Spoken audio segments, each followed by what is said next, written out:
and welcome to another New Era Coaching YouTube video. Thank you guys for tuning in to my YouTube channel. And today I have a very special guest. I'm really excited about my husband being a part of my YouTube video today. He is a pillar in the Christian community. He's a gospel artist, but first thing first, he is a true man of God. And that's what our conversation is going to be about today. How do you decipher an ungodly man versus a godly man? And that's what we're going to talk about today. Stay tuned. So this is my special guest, my amazing husband, Mr. Lawrence Williams. Yes. So today we are talking about an ungodly man versus a godly man. And I just want to really just dive right into it. So baby, just go ahead and give me a definition of what a godly man is or what that looks like. From my perspective, a godly man is one who is driven on pleasing God. That's his passion. That's his everyday motivation. Okay.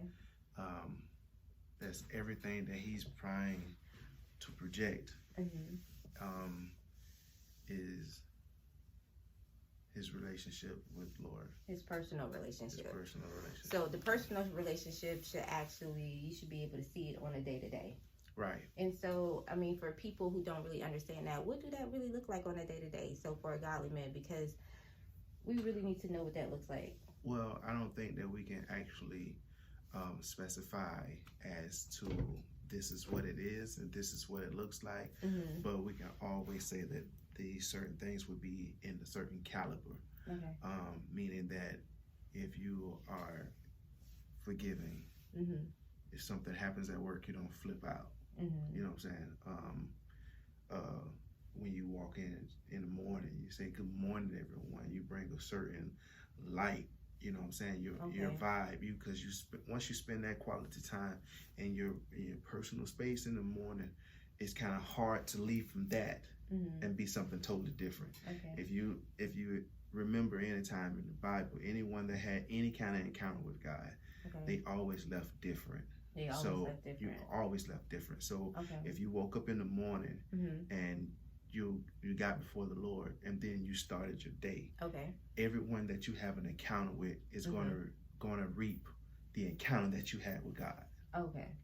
So it just, your walk is going to be going to look different. Your character, your integrity, just everything, your whole makeup is going to be different. Your attitude, most importantly, right? Because a lot of times we get judged off our attitudes.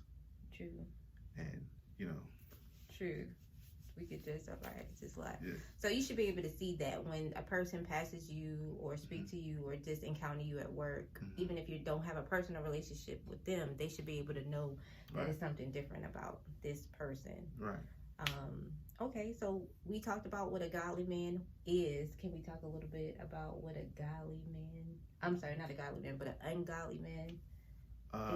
It's totally opposite. The number one thing that a number one sign for me that I would say that an ungodly man is he want to be catered to. Oh, wow. He's more of I'm here and everyone else is here. So I'm the blessing and you should be catered to me. You should ask me, am I okay? You should ask me, did I eat this morning? You should ask me how my day going. That's the signs of an ungodly man, because you got to think about it. If we're mirroring God, the first thing he did was give, gave himself. Wow. So if you're not offering of yourself on a daily, then you're missing the number one characteristic of God. Okay, so I know, I mean, we're in 2020 now, and I hear a lot or see a lot about people who want to find very authentic, lasting relationships. They want to become married, and I think a lot of times it can be sometimes pitfalls can be prevented if we just understand what exactly we need to look for. Absolutely. And how we can kind of see how a person really is based off the word of God. So it's really not that difficult. It's not as difficult as people think it is to really find a great man.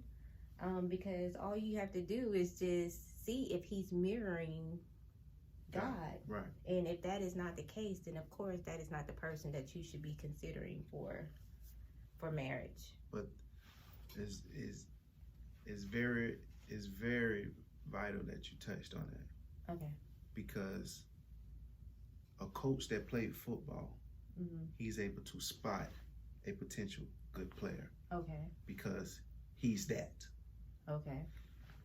In other words, you're not going to be able to spot a godly man unless you're a godly woman. Oh my goodness. Okay, hold on, guys. Hold on, because so many women are complaining. Yeah. And they're wondering why they cannot find a good man. Oh. And a lot of times it's not necessarily all on the man. Right. It could be who the woman is not as of yet. Right. Okay, so go ahead and finish. I'm sorry. Repeat that last part. Right. It's like I was saying, that a coach, a football coach, he's able to spot a potential good player because he has been that, or he is that. Okay. So it's going to be very hard for you to distinguish something that you are not yourself. Oh, wow. So if you're not a godly woman, you're not going to be able to spot a godly man because you don't even know what to look for because you're not experiencing it yourself. Okay. So once you start experiencing it yourself, it'll be easy to pinpoint, to see, hey, I know why he's like that. I know why he moved like that. Okay. And those certain things like that. So it always starts with self. That's why a lot of people don't read the Bible, because it always challenges you to look at yourself. It's a mirror. Right, it's a mirror. But it's only for our benefits. You know what I'm saying? But it's another stop another day. So, I mean, when you hear the talk of why I haven't and what's taking so long, a lot of times we need to check the mirror just to see, who we are before we, complain and wonder why things are not happening for you know us. what? Unfortunately, when that happens, a lot of women only take care of the external. Wow. That is huge. The external. So important. Unfortunately, that happens. But I'm telling you, if you want to make a temporary change, you deal with the external. If you want to make a permanent change, you deal with the internal. Because the internal is where your soul is going to connect with God. And if you plant a seed, you notice the seed start in a place that's not seen first. Okay. And then it flourishes into this beautiful thing that is seen. Right. So if you're letting God pour into you up under the soil, eventually you're going to peak out. And when you peak out, everyone is going to see your light. Okay. So the first thing first is doing some internal work with ourselves in order to find that man of God, that woman out here in 2020 are looking for. And then I love the fact that you had said that, an ungodly man is someone who always want to be served. And that puts in the mind of a very narcissistic type of character of a man or whatever. And that is so prevalent in, this day and age. But, it's so many different things that we have to look at when we're looking at men. But I was reading last night about what a godly woman looks like too. And I'm going to say a couple of things, but just give me a few or one or two that you think a godly woman is. Selfless. Yeah. Okay. Caring. Okay. Listens. Yeah. Okay. Because a woman is very detailed.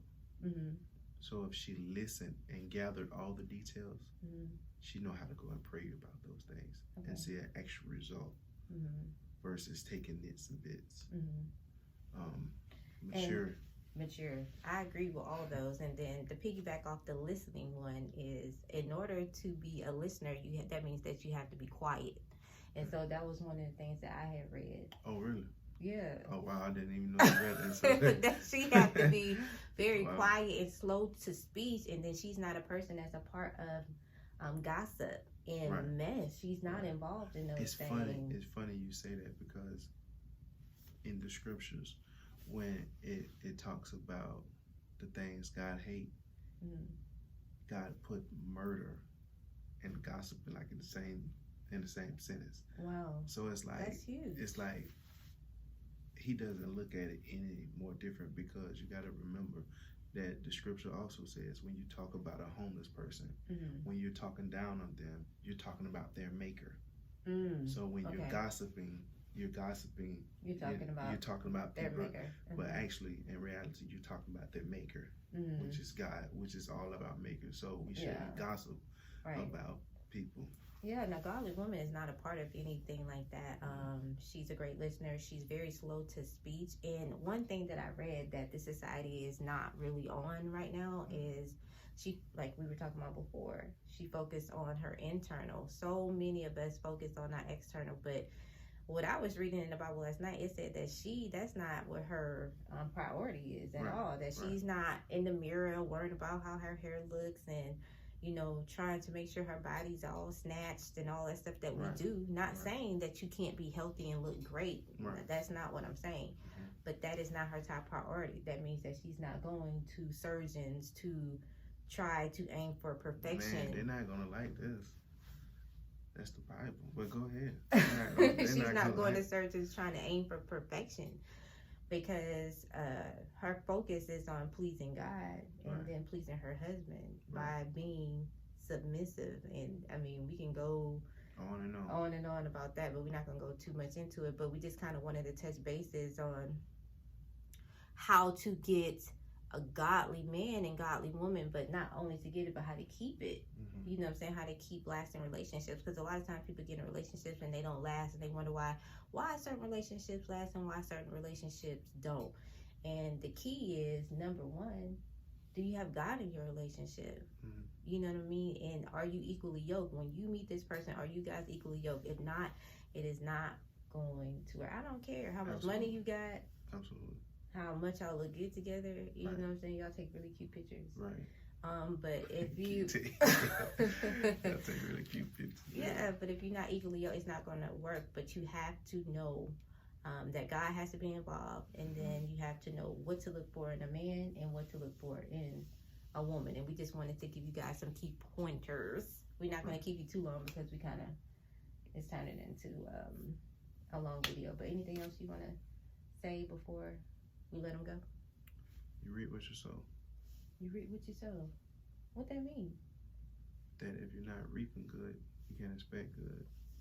Okay. And then within this aspect, that you can't reap what you aren't. Oh, wow. So you can't receive what you're not yourself. Yeah. So, I mean, a lot of times we talk about, we want these men with money and all this stuff. Like, we have all this long list with high expectations, and we don't even have $500 saved in the bank. And I'm just... Wow. I'm just saying, like, in that, but people can kind of understand it. But absolutely, we're talking about more of a spiritual thing, but I'm just trying to look at it, you know what I'm saying, on a surface. Like, you can't expect something that you are not yourself. So the number one thing to do is to go and do a mirror check. And are you obtaining the characteristics of a godly woman? And if you are not, then you need to learn by reading the Bible how to become that, and then you can focus on, well, not even focus on, but start acquiring be that godly men. Mirror that. Because it's nothing to be attracted to you. There's nothing more attractive than a soft-spoken, gentle, smiley woman. Smiley woman. It's just not. And yes, trust me, I have to smile all day. No, I'm just playing. Even when I don't feel like it. I'm just playing. That's all I love. Okay, guys, thank you so much for tuning in. I know the video is a little long, and I want to thank my special guest today, my amazing husbands that joined me today for my video. I really appreciate you joining me today. And my husband has an album coming out, guys. I'm so excited. It's about to drop. It's a gospel album. So everybody stay tuned for that. All right. So till next time, another new Area Coaching video. Peace.